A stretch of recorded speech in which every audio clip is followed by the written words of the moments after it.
Welcome back on this Chapter 13 video tutorial on Macro and VBA Basic to Advanced.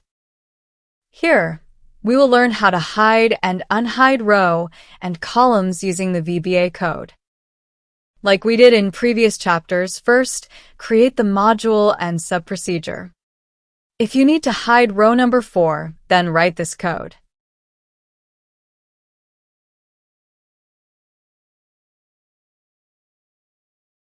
Let's run it. Row number 4 is hidden. To unhide, change true to false. Run it again. Row number 4 is visible. If you want to hide column D, write this code.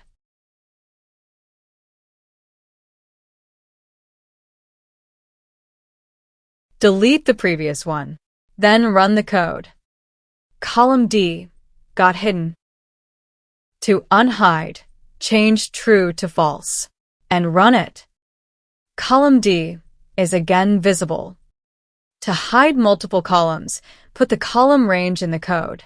For example, D to E, and change false to true. Run the code. D and E column are hidden now.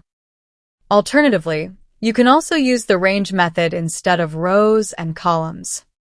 Delete the previous and write this new code.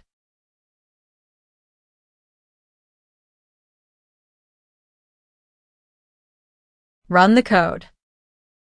Columns are visible again. You can do the same for rows too. So, this is how we do hide and unhide row and columns using the VBA code in Excel. Thank you for watching this.